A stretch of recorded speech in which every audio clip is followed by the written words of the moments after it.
Muy buenas, ya estamos por aquí otro nuevo día. Hoy os traigo un caso que me ha pedido un suscriptor, Antonio Gómez. Y pues nada, se lo he preparado, he buscado toda la información. Es un caso antiguo, bastante antiguo.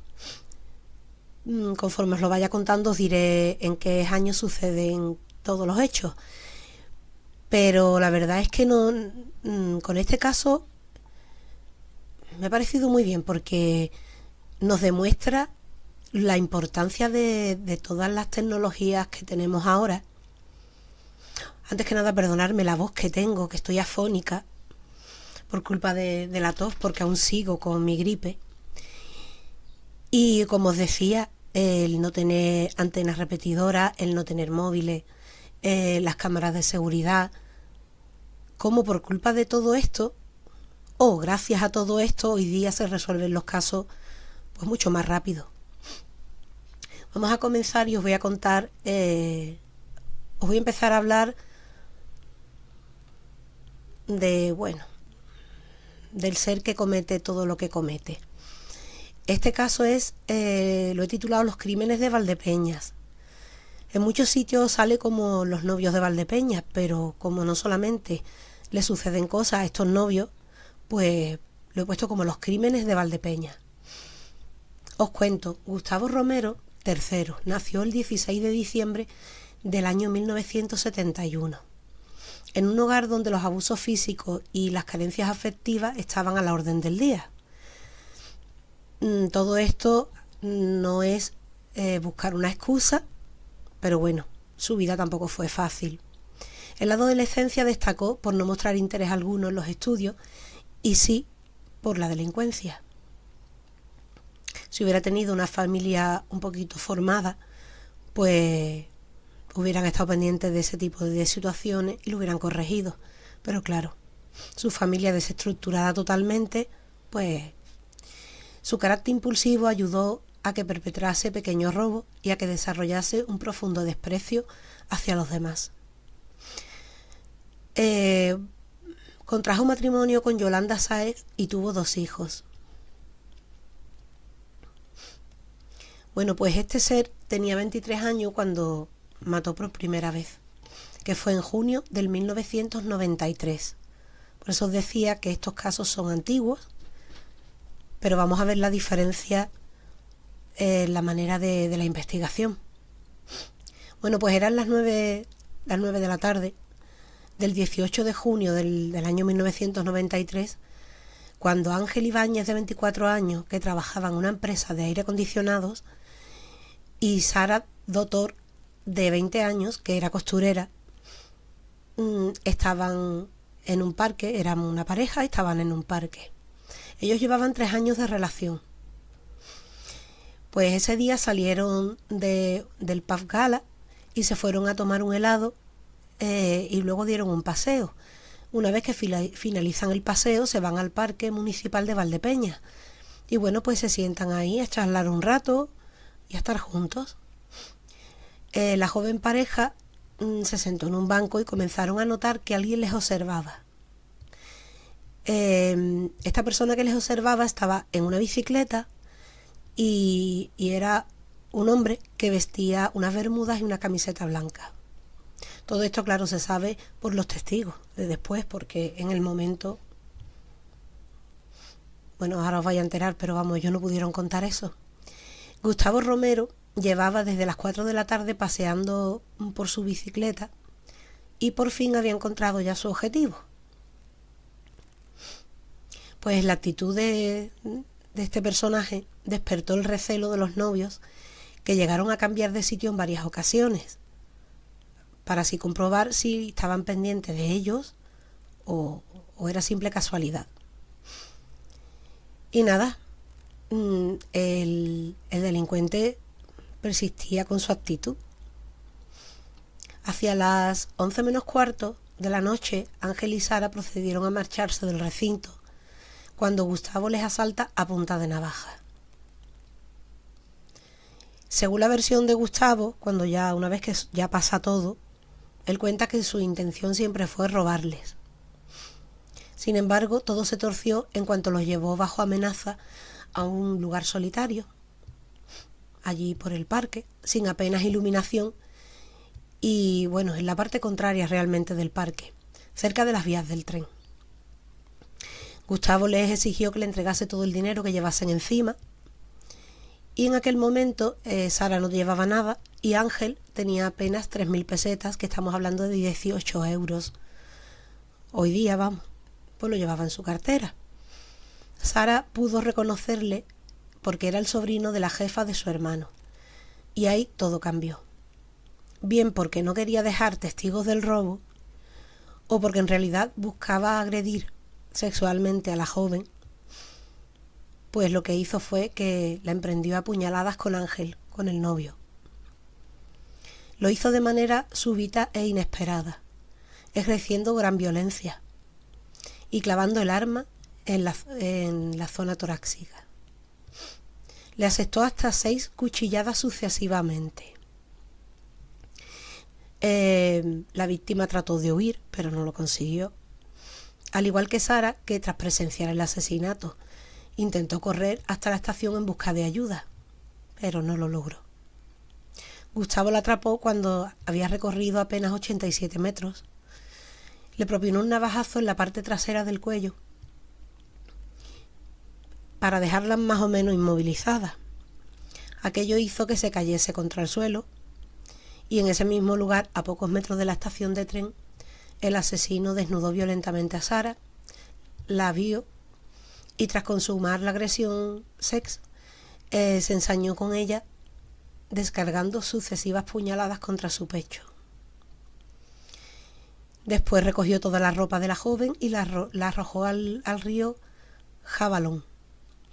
La policía nunca consiguió recuperar las pertenencias de ella. Pues nada, de allí, cuando ya había acabado con ellos dos, se dirigió a su domicilio y a unos 100 metros se deshizo de la navaja que había utilizado. La ocultó en una huerta. Él la escondió en una huerta. Cuando la policía descubrió la macabra escena del denominado crimen de los novios, como os he comentado antes, en la pequeña localidad manchega, se volcó con la familia de las víctimas. Los habitantes de Valdepeñas salieron a la calle completamente conmocionados, indignados y asustados, porque claro, aún no se sabía quién había cometido ese crimen y, pues bueno, estaban asustados. Pedían justicia y que las autoridades diesen con él o con los culpables. Lo que nadie sabía es que el responsable estaba entre ellos, que era uno de sus vecinos, porque ellos pensaban que era alguien de fuera, que no podía ser alguien que viviese allí, porque allí más o menos todo el mundo se conocía y bueno, no podía ser alguien que viviese allí. Las primeras pesquisas no dieron resultado ninguno. Fueron interrogados todos los tipos con antecedentes por atraco, delitos sex, nada. Fueron interrogados casi todo el pueblo, vamos, pero sobre todo los que tenían algún tipo de antecedentes. No encontraban nada, la policía no encontraba nada. Y mientras el autor del crimen, el tipo de las Bermudas, compró un billete de avión a Canarias, hasta donde viajó 3 días después del asesinato.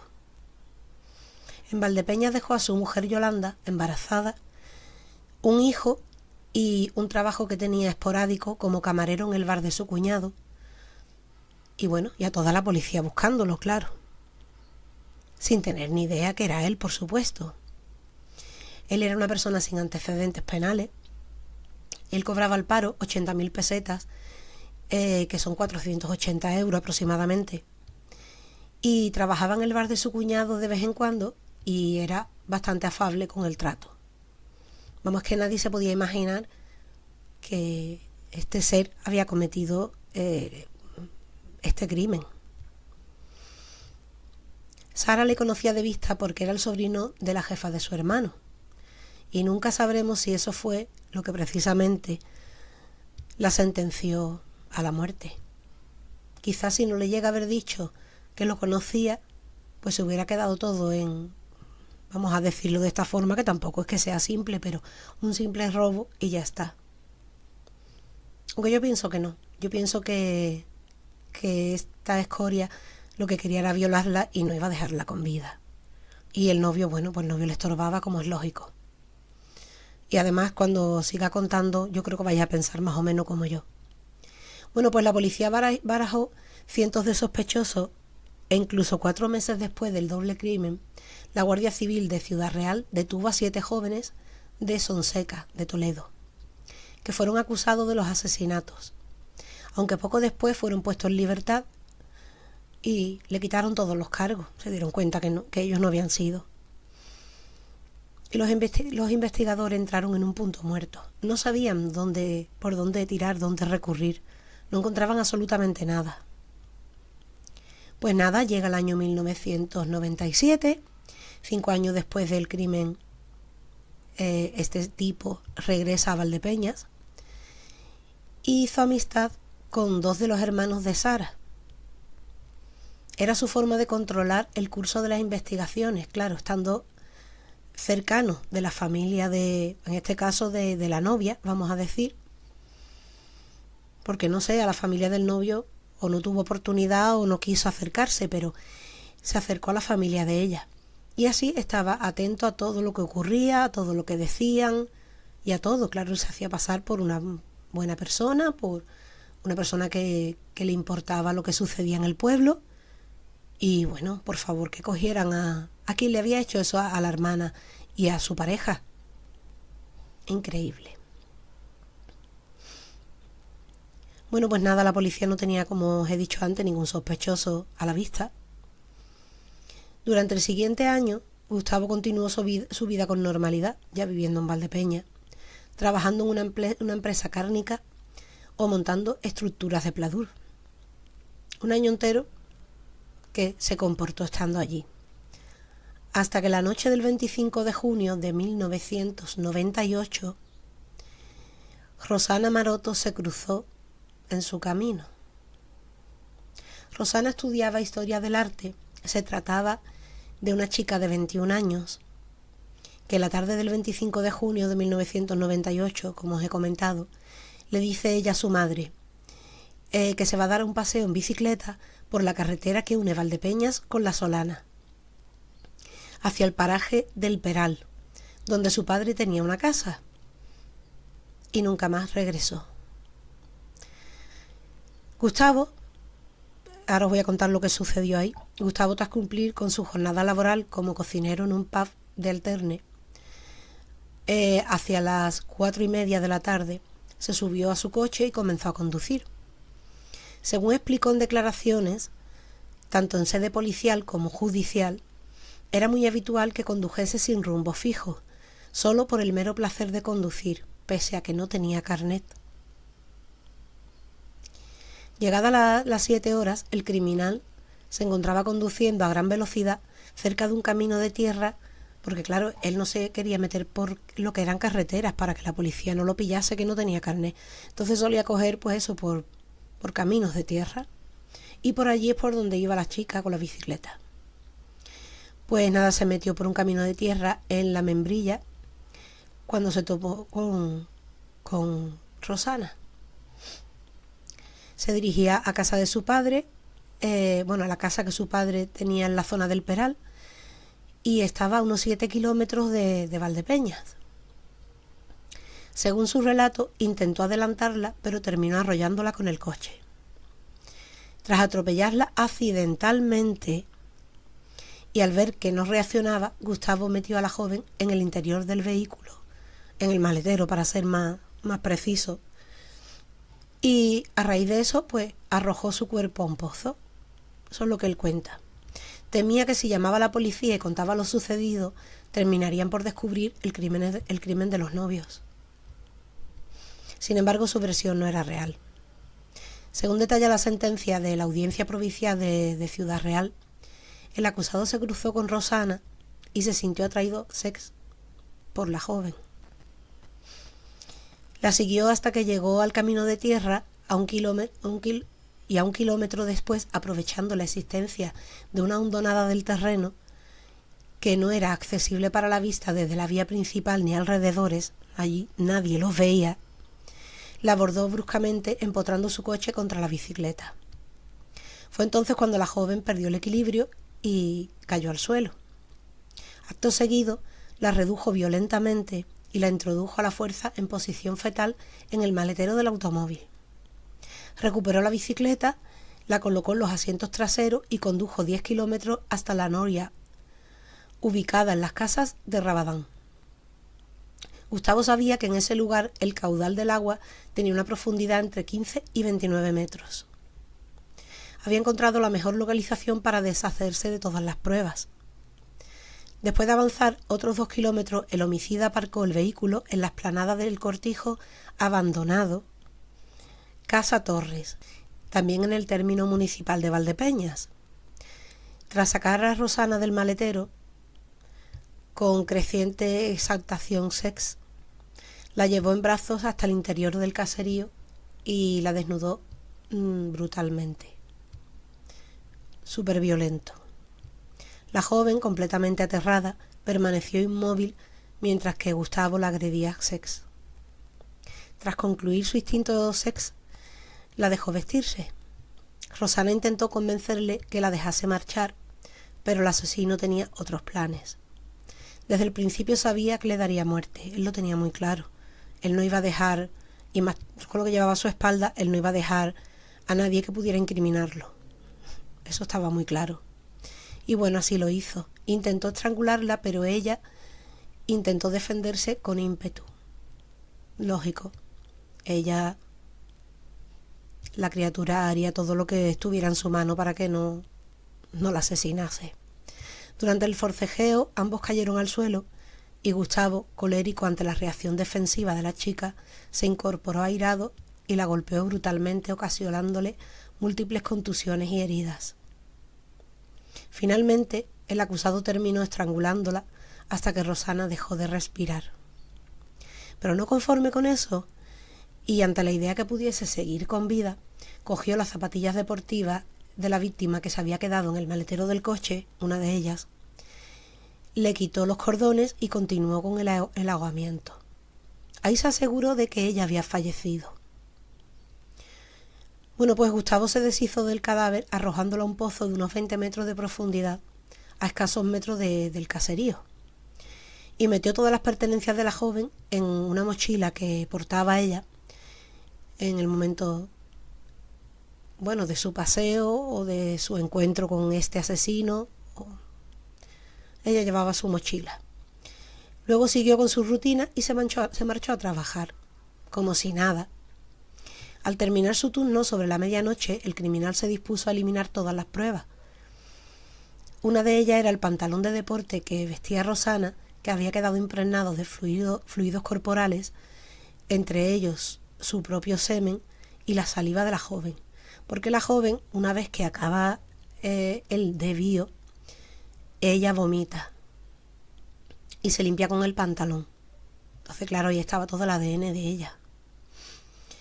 Pues nada, este tipo lo enjuagó con agua junto al resto de pertenencias, o sea, lo enjuagó con agua y junto al resto de pertenencias que había en la bolsa, lanzó su contenido al río Jabalón. Para conseguir que se hundiera el macuto, porque claro, si eso lo dejas pues con un pantaloncito y con 2 o 3 cosas más, eso sale a flote. Pues ¿qué hizo? Que le lastró una piedra de unos 7 kilos de peso. 3 días después de esto, durante la batida que organizaron para buscar a Rosana, apareció a orillas del río Jabalón la mochila de la joven, con una zapatilla, un Walkman y una gorra. ¿Cómo pudo aparecer esa mochila con una piedra de 7 kilos? Pues apareció. Además, la mochila tenía una mancha que años después resultó definitiva. Tenía una pequeña salpicadura de sangre que no pertenecía a Rosana. Pero bueno, en ese momento realmente esto no sirvió de nada. A la chica parecía que se la había tragado la tierra. No la encontraban por ninguna parte. La policía revisó más de 300 pozos del millar que hay en la zona de Valdepeñas, pero sin ningún resultado. Aquella zona está toda entera llena de pozos. Pues nada, el caso también entró en vía muerta, al igual que el de los novios. Y como os decía antes, si hubiese habido móviles, antenas repetidoras, cámaras, pues quizás hubieran tenido algo donde agarrarse. Pero no era el caso. Estamos hablando de unos años donde no existía nada de esto. Pues nada, en el año 2000 la policía intentó reavivar el caso ofreciendo 150.000 euros de recompensa a quien aportase alguna pista que sirviese para aclarar este crimen. En el mismo año, el año 2000, un pastor encontró en un pozo la bicicleta de Rosana. Aunque el hallazgo no sirvió para dar un empujón al caso, porque bueno, se encuentra la bicicleta, pero el cuerpo de ella no está, pues siguen atados de pies y manos. La policía no tiene nada. Y bueno, llegamos al verano del 2003, cuando la suerte al fin se pone del lado de los buenos. Si se puede, bueno, sí, suerte. Después de todo lo que ocurre, pues sí es suerte. Pero bueno, suerte hubiese sido que no se hubiera cruzado con este ser. El crimen de Sara Dottor y Ángel Ibáñez llevaba 10 años impune. Y ese mes de agosto ocurre algo que cambiará las cosas. Yolanda, la mujer de Gustavo, acude a la policía para denunciar que su pareja la maltrataba desde hacía tiempo. Su pareja se llamaba Gustavo Romero III. Se había separado de él 5 meses antes de ir a la policía. Pero la mujer cuenta más de una década de episodios de malos tratos durante todo el tiempo que estuvo con él.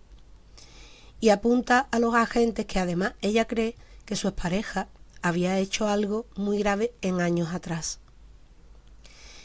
Pues nada, el hombre ingresa en prisión y los agentes de Valdepeñas sospechan que Yolanda tiene mucho más que contar. Las cosas se le complicaban a Gustavo Romero, porque Yolanda se entera que había otra mujer, Anabel. Esta mujer, Anabel, se había inscrito en el registro de parejas de hecho de Valdepeñas, pues para entrar en la cárcel de Herrera de la Mancha para poder verle, pero le dicen que no puede, porque no puede acreditar ningún vínculo con el interno. Ella cuenta que fue su pareja en los últimos años que ambos residían en Canarias. O sea, mientras que él tenía a su mujer embarazada al principio, porque de 5 años, y luego ya con su bebé, más el niño que tenían más mayorcito, pues él tenía otra pareja en Canarias. Pues ahí Yolanda se entera y muy enfadada narra lo ocurrido una noche de junio de 10 años antes. Cuenta que su pareja llegó a la casa ensangrentado, excitado, vestía bermudas y camiseta, que ahí ya tenemos algo. Fue la noche en que Sara y Ángel fueron asesinados. La policía actuó muy rápido, recabó más testimonios y se hizo con al menos 3 testigos protegidos. Uno de ellos incluso marcó el lugar en el que Gustavo habría arrojado la navaja tipo mariposa que había utilizado. Era de doble filo y bueno, fue con la que cometió el crimen de los novios. El arma fue hallada en un pozo, aún tenía restos de sangre y coincidía a la perfección con las heridas descritas en la autopsia de Sara y de Ángel. Con todas esas pruebas, la policía acudió el 10 de octubre del 2003 a la prisión de Herrera de la Mancha y comunicó a Gustavo Romero que estaba acusado del asesinato que cometió 10 años atrás. La confesión de su mujer, que llevaba 10 años sabiendo que el padre de sus hijos era un criminal, y si no llega a ser porque se va con otra, no lo hubiese contado, que yo alucino con estas cosas, pues nada, sacó de vía muerta un caso que seguramente habría prescrito al cabo de otros 10 años más. A los 20 años prescribía el crimen.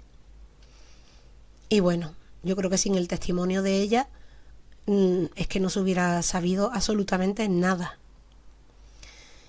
Gustavo reconoció los hechos, contó a los policías que todo se le fue de las manos en un intento de robo, aunque el escenario del crimen y las lesiones de su víctima no decían eso. Vamos, estaba claro. Pero los policías tenían una carta oculta, un as en la manga. En una de las visitas a prisión le tomaron una muestra de ADN a una de las primeras que se obtuvieron, que esta fue una de las, la prueba de ADN que obtuvieron fue una de las primeras que se obtuvieron en España. Por eso os comento lo del tema del avance que hay hoy en el tema de investigación. Es que antes no había ni eso, ni pruebas de ADN. Porque en los cuerpos se podía haber encontrado a lo mejor, no sé, alguna huella, algún algo. Nada, la policía no tenía nada. Y nada, la cotejaron con la mancha de sangre que había en la mochila de Rosana Maroto. Aquí es cuando llega el momento que sí sirve esa mancha de sangre. Pero bueno, yo creo que tela de tarde. Habían pasado 5 años. Nada, la chica desaparecida en 1998, 5 años antes, como os he dicho. Varios marcadores coincidían, así que los agentes le preguntaron por la joven estudiante de artes. El cuerpo de Rosana Maroto seguía en paradero desconocido. No habían encontrado nada. O sea, la bicicleta y la mochila, pero a ella nada. Y el caso no registraba ningún avance, vamos. Aquello estaba súper parado. Gustavo debió hacer cálculos y sabía que sus años en prisión iban a ser lo mismo si era condenado por 2 o por 3 asesinatos. Me parece súper fuerte la frialdad de él. Bueno, pero él es un asesino. No lo estoy disculpando. Pero ¿dónde dejamos a la mujer? Yo no tengo un hijo con un ser, por favor. Aunque bueno, supongo que cuando ella tuvo a sus hijos no sabía esto. Bueno, sí, él tenía el primero, pero el segundo no. Bueno, reconoció que al regresar de Canarias y establecerse de nuevo en Valdepeñas, mató a Rosana Maroto. Con el ánimo de convertirse en una celebridad, puede explicar esa confesión, porque había muy poco contra él. Contó una extraña historia que la golpeó con el coche mientras ella paseaba en bicicleta, que pensó que estaba muerta. La metió en el maletero y cuando fue a arrojarla a un pozo, vio que vivía y la mató porque se asustó. Eso es lo que él cuenta. La policía cree que todo fue mucho más sencillo y horrible. Gustavo asaltó a Rosana para violarla, y cuando lo hizo, la mató estrangulándola. Es que estaba clarísimo. En el fondo de un pozo, a unos 5 kilómetros del lugar en el que desapareció, los geos encontraron los restos de Rosana. Un esqueleto que fue cuidadosamente recompuesto y que fue identificado como el de la joven estudiante. Claro, habían pasado 5 años ya. Era lo que quedaba de ella. El propio Gustavo Romero llevó a la policía hasta el lugar que recordaba perfectamente. Porque este no es un loco. No. Por lo menos yo lo veo así. De hecho, él mismo insistió a los agentes cuando en una primera inspección no parecía haber nada. Fue la vanidad que comparten muchos asesinos lo que llevó a Gustavo a reconocer el asesinato de Rosana. Me parece increíble, vamos. Quien ha conocido a Gustavo Romero en prisión dice que es un tipo seductor, encantador, con un magnetismo enorme, pero también coinciden en que es un psicópata de manual. Estando en prisión escribió una carta para los familiares de las víctimas y decía así: la condena que pueda cumplir nunca será suficiente para hacer justicia. En las 24 líneas, Gustavo Romero indica que en lo más profundo de mi alma quisiera pedirles perdón por todo ese daño y transmitirles mi deseo de cumplir la condena que me sea impuesta, con todo lo que con ello conlleva, y que ojalá pudiese cambiar todo cuanto hice. De verdad, yo es que alucino. Ya que ni yo, que soy el autor, acepto tanto dolor y me imagino que el odio que tienen hacia mí es enorme. La carta acababa diciendo: a Ángel, Sara y Rosana, de todo corazón lo siento muchísimo, perdonarme. y llegó a decir: matar a Rosana no fue fácil, sobre todo por las dificultades morales. Yo alucino.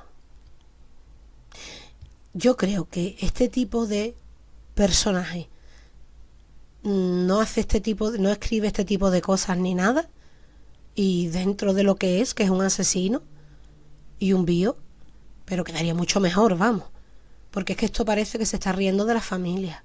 No sé, me parece increíble, vamos, de la familia y de las personas que ha asesinado. Bueno, pues sin embargo este arrepentimiento contrastaba con el resultado de los exámenes psicológicos realizados por los forenses. En ellos los expertos explicaban que pese a que Gustavo tenía una personalidad afectada por el trastorno antisocial de la conducta, que eso no tiene nada que ver con que tú seas un criminal o no, en el momento de los crímenes se encontraba en perfecto uso de sus facultades mentales. Estaba bien, sabía lo que hacía, con una capacidad intelectual normal y sin que se haya detectado enfermedad mental ninguna. Es decir, que el citado trastorno antisocial que padecía no le impedía conocer lo que estaba bien de lo que estaba mal y actuar libremente, comprendiendo la trascendencia de sus actos. Además de moverse por un impulso sex, Gustavo no tenía empatía ninguna, lo que le hacía sentir un profundo desprecio por las vidas ajenas. Es que le daba igual el resto del mundo. Bueno, pues los juicios por los dos casos de asesinato, el de los novios y el de Rosana, se celebraron por separado, en la Audiencia Provincial de Ciudad Real. El de Ángel y Sara fueron entre el 5 y el 6 de abril del 2005, mientras que el de la joven estudiante de Historia de Arte fueron los días 7 y 8 de abril, en el mismo sitio. Durante el juicio por el crimen de los novios, la sala consideró probado que en la muerte de ambos jóvenes existió el agravante de alevosía y ensañamiento, y tanto. Y le condenaron a 33 y 30 años de prisión por cada asesinato, 12 más por la agresión sex a Sara, y 4 años, 2 meses y 1 día de prisión por el robo. Además le impusieron la prohibición por un tiempo de 10 años de residir o volver a Valdepeñas, y además condenarle a indemnizar a los familiares de la víctima con 900.000 euros. En cuanto al caso del crimen de Rosana, la audiencia quedó probado que desde un primer momento Gustavo tuvo un claro deseo de abusar de la joven, y que una vez consumada la agresión sex planeó deshacerse de ella para que no le delatara y la estranguló antes de arrojarla a un pozo. Es que yo creo que él tenía pensado, cuanto que la vio, tenía pensado lo que iba a hacer. Además, el tribunal consideró que los hechos detonaron alevosía y ensañamiento en la muerte de Rosana al verse sometida al sufrimiento de una violencia intimidatoria. Por todo ello le condenaron a 37 años de prisión, 25 por asesinato con los agravantes de alevosía y ensañamiento y 12 años por la agresión sex. La sentencia también le prohibía regresar a Valdepeñas y o comunicarse con los familiares de la víctima durante 5 años tras obtener su primer permiso. Su primer permiso penitenciario, libertad condicional o liberación definitiva. La cuantía de indemnización a la familia trascendió a 360.000 euros, que yo no sé, vamos, sí, dinero, pero... ¿y su hija? Y además ya aquí hablando de cuando lo dejen libre o le den... ya no sé, vamos. El 22 de abril del 2005, el asesino de Valdepeñas fue condenado a un total de 103 años de prisión, trasladado a la cárcel de Herrera de la Mancha. No estuvo mucho tiempo porque una pelea con otro recluso provocó su traslado a los centros penitenciarios de León y de Córdoba. Encima, mirando por él. Pues yo qué quiere que te diga, que lo maten. En 2018 volvió a la cárcel de Herrera de la Mancha y nada, Gustavo no saldrá de prisión hasta el año 2033, aunque no va a pagar ni la mitad de la condena. Yo es que alucino. ¿De qué vale que le caigan 103 años de prisión si no los va a cumplir? Es que ¿de qué vale eso?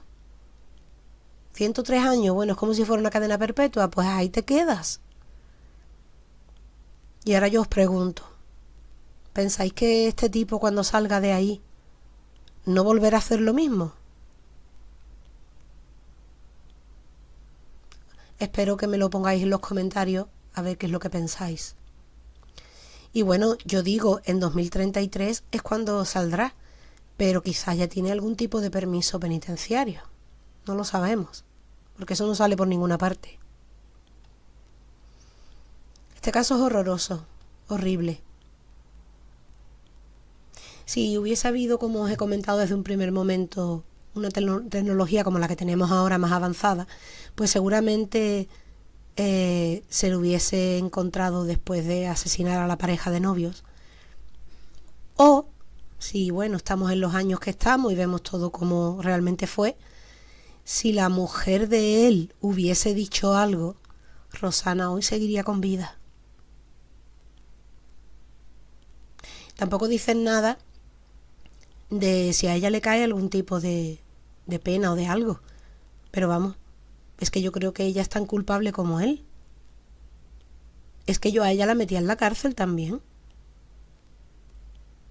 Es que ella ha estado encubriendo y por el encubrimiento que hizo con la pareja de novio, resulta la muerte de Rosana.